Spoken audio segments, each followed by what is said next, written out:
When the weapons of mass destruction thing turned out not to be true, I expected the American people to rise up. They didn't. Then, when the Abu Ghraib torture thing surfaced, and it was revealed that our government participated in rendition, a practice where we kidnap people and turn them over to regimes who specialize in torture, I was sure then the American people would be heard from. We stood mute.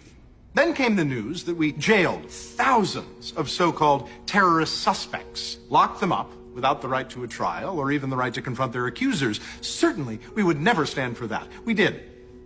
And now it's been discovered the executive branch has been conducting massive illegal domestic surveillance on its own citizens, you and me. And I at least consoled myself that finally, the American people will have had enough. Evidently, we haven't. In fact, if the people of this country have spoken the messages, we're okay with it all. Torture, warrantless search and seizures, illegal wiretappings, prison without a fair trial, or any trial, war on false pretenses. We as a citizenry are apparently not offended. There are no demonstrations on college campuses. In fact, there's no clear indication that young people even seem to notice. Well, Melissa Hughes noticed. Now, you might think, instead of withholding her taxes, she could have protested the old-fashioned way, made a placard and demonstrated at a presidential or vice presidential appearance. But we've lost the right to that as well. The Secret Service can now declare free speech zones to contain, control, and in effect, criminalize protest. Stop for a second and try to fathom that. At a presidential rally, parade, or appearance, if you have on a supportive t-shirt, you can be there. If you're wearing or carrying something in protest, you can be removed. This in the United States of America. This in the United States of America. Is Melissa Hughes the only one embarrassed? And what I'm most sick and tired of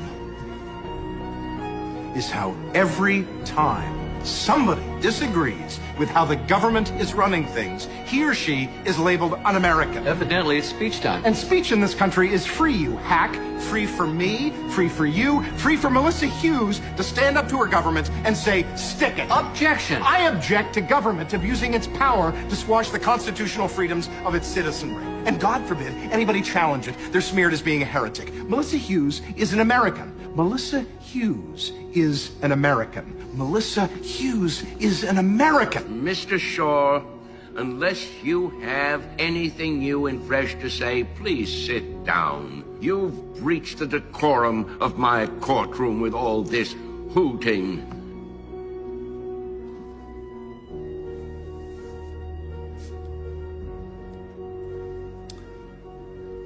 I know we are all afraid.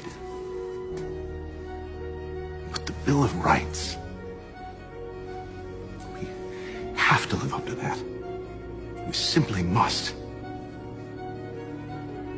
That's all Melissa Hughes was trying to say. She was speaking for you. I would ask you now to go back to that room and speak for her.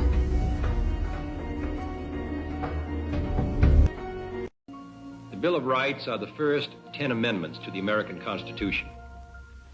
After the Constitution was written, it was felt that while this was an extraordinary document, it did not provide the kind of guarantees for our individual liberties that a free country required.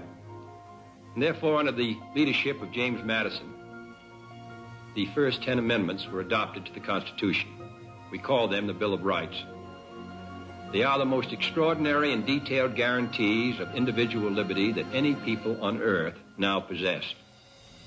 Because of the first 10 amendments to the Constitution, because of the Bill of Rights, we are guaranteed freedom of speech, freedom of religion, freedom of the press, the right of assembly and petition, the right of trial by jury, the right to be secure in one's own home, protection of due process of law and private property and public trials, and many other things that perhaps we take for granted, but which we are guaranteed in the United States Constitution.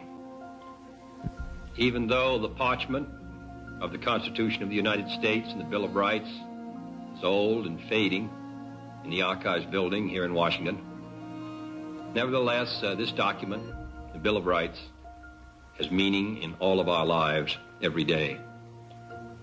We owe a good deal to it. I think it's appropriate that we be reminded of our blessings and those who made them possible. We remind our children of what a great country we have, how much it's been through, what it means to them. Remind our servicemen, 1 million of them who serve overseas, that they do not defend merely a piece of geography, but also a way of life expressed in the American Constitution, expressed in the Bill of Rights, expressed in the freedoms that we all enjoy.